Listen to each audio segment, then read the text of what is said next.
Shri K K Rama, T P കൊല്ലപ്പെട്ടപ്പോൾ പ്രതിസ്ഥാനത്തുള്ള party വിലക്കിയിട്ടും ഒഞ്ചിയത്തെ വീട്ടിലെത്തി വി എസ് ചേർത്ത് പിടിച്ചു. ടി പിയെ കുലംകുത്തിയെന്ന് പിണറായി അധിക്ഷേപിച്ചപ്പോൾ ധീരനായ പോരാളി എന്നാണ് വി എസ് വിശേഷിപ്പിച്ചത്.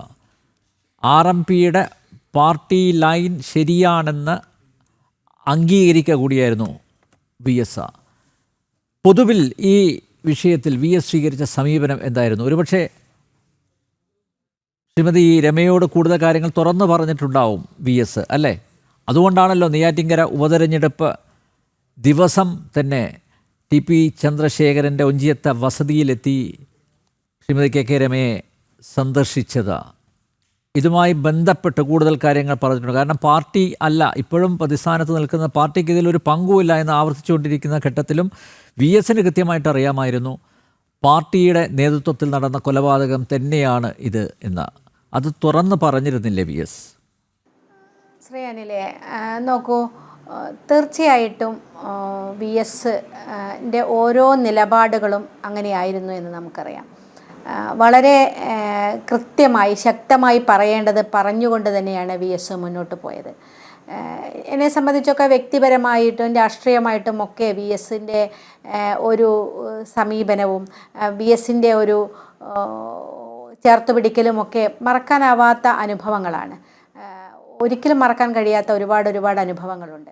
തീർച്ചയായിട്ടും ഞങ്ങൾ വി എസ് പാർട്ടിയകത്ത് CPMൻ്റെ നയവ്യതിയാനങ്ങൾക്കെതിരെ, CPMൻ്റെ നേതാക്കന്മാരുടെ വഴിപിടിച്ച സമീപനങ്ങൾക്കെതിരെയൊക്കെ നിരന്തരമായ പോരാട്ടം ആ പാർട്ടിയകത്ത് നടന്നുകൊണ്ടേയിരിക്കുകയാണ്. അപ്പോൾ അതിൻ്റെ ഫലമായിട്ട് തന്നെ നമ്മുടെ സംസ്ഥാനത്ത് പല ഭാഗങ്ങളിലും പാർട്ടിക്കകത്ത് ഇതുപോലെയുള്ള പ്രശ്നങ്ങൾ ഉയർന്നു വന്നിരുന്നു എന്നുള്ളത് നമുക്കറിയാം. പലയിടത്തും പല വിമത ശബ്ദങ്ങളും ഉയർന്നു വന്നിരുന്നു. അത്തരത്തിലുള്ള അതിൻ്റെയൊക്കെ ഒരു സംഘടനാ രൂപമായിരുന്നു ഒഞ്ചിയത്ത് RMPയുടെ രൂപീകരണവും സഖാവ് ടി പി ചന്ദ്രശേഖരൻ്റെ നേതൃത്വത്തിലുള്ള പ്രവർത്തനങ്ങളും എന്നും വിശ്വസിക്കുന്ന ഒരാളാണ് ഞാൻ. അതാണ് അതിൻ്റെ ശരിയുമെന്ന് ഞാൻ കരുതുന്ന ഒരാളാണ് ഞാൻ. അപ്പോൾ തീർച്ചയായിട്ടും അത് ഒഞ്ചിയത്ത് മാത്രമായിരുന്നില്ല, ഇപ്പോൾ ഷൊർണൂർ പോലെയുള്ള സ്ഥലങ്ങളിൽ അങ്ങനെയൊക്കെ പരസ്യമായി, തളിക്കുളം പോലെയുള്ള സ്ഥലങ്ങൾ, ഒരുപാട് സ്ഥലങ്ങളിൽ പരസ്യമായിട്ട് തന്നെ ഇത്തരത്തിൽ CPMനെതിരെയുള്ള പ്രവർത്തനങ്ങൾ നടന്നുകൊണ്ടേയിരുന്നിരുന്നു.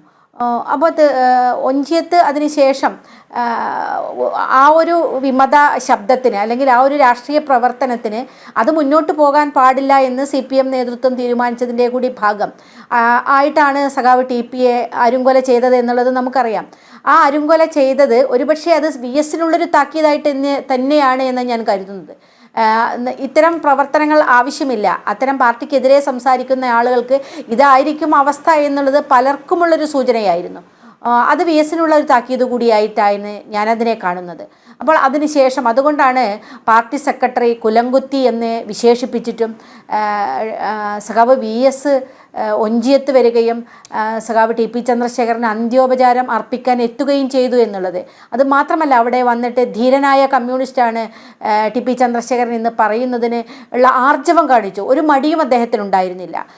ഒരു ഭാഗത്ത് പാർട്ടി സെക്രട്ടറിയുടെയും പാർട്ടിയുടെയും വിലക്ക് ഒക്കെ ഉണ്ടായിട്ട് പോലും അത് പറയാനും അത് പ്രവർത്തിക്കാനും വി എസിന് സാധിച്ചു. അതായിരുന്നു വി എസിനെ വ്യത്യസ്തനാക്കിയതും അതുതന്നെയാണ്. പിന്നീട് വീട്ടിലേക്ക് വന്ന കാഴ്ചയും നമുക്ക് ആർക്കും മറക്കാൻ പറ്റുന്നതല്ല. ഒരുപക്ഷെ കേരളം ഒന്നടങ്കം ശ്വാസം പിടിച്ച് നോക്കി നിന്ന നിമിഷമായിരുന്നു അത്. ആ ദിവസം വി എസ് തിരഞ്ഞെടുത്ത ദിവസവും അതിനും ഒരു രാഷ്ട്രീയമുണ്ട്. അതും എന്തിനൊക്കെയുള്ള സന്ദേശങ്ങൾ തന്നെയായിരുന്നു എന്നുള്ളത് ഒരു സംശയവുമില്ലാത്തതാണ്. കൊന്നവരും കൊല്ലിച്ചവരും കമ്മ്യൂണിസ്റ്റ് അല്ല എന്ന് തന്നെയാണ് വി എസ് അന്നും ഇന്നും എന്നും പറഞ്ഞുകൊണ്ടേയിരുന്നത്. അതിനെതിരെ വി എസ് സംസാരിച്ചിരുന്നു എന്നുള്ളതും നമുക്കറിയാവുന്നതാണ്. പിന്നീട് എൻ്റെ സമരം നടന്ന സമയത്ത് വി എസിൻ്റെ ഇടപെടൽ, പിന്നീട് പല ഘട്ടങ്ങളിൽ കേസിനൊക്കെ പൂർണ്ണമായ പിന്തുണ തരികയും കൂടെയുണ്ട് എന്ന് പറയുകയും ഒക്കെ ചെയ്ത സന്ദർഭങ്ങളൊക്കെ മറക്കാൻ കഴിയാത്തതാണ്.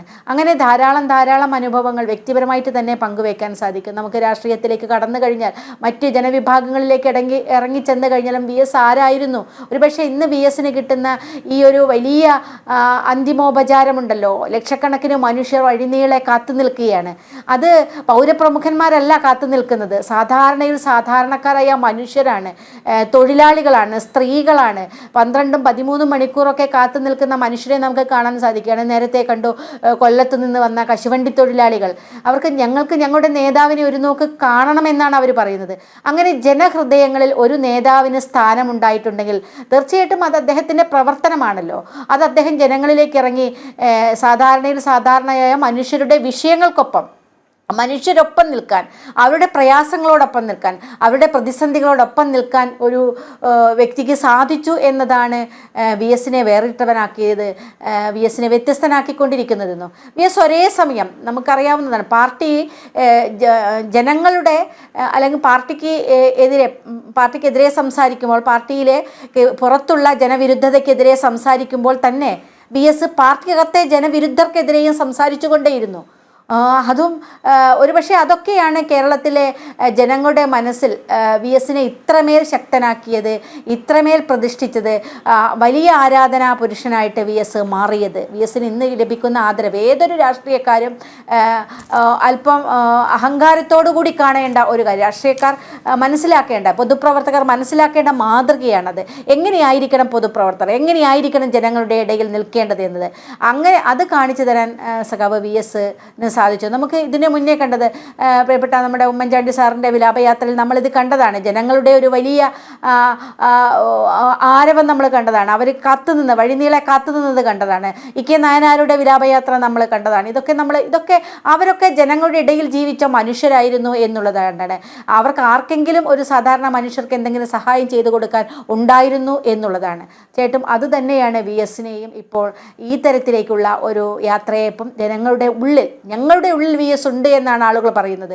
വി എസ് മരിക്കുന്നില്ല, വി എസിൻ്റെ ആശയങ്ങൾ മരിക്കുന്നില്ല, വി എസ് ഉണ്ട് എന്ന് പറഞ്ഞുകൊണ്ടേയിരിക്കുകയാണ് കേരളത്തിലെ നാനാവിഭാഗം ആബാലവൃദ്ധം ജനങ്ങൾ. അക്ഷരാർത്ഥത്തിൽ ജനഹൃദയത്തിൽ വി എസ് ജീവിക്കുകയാണ്.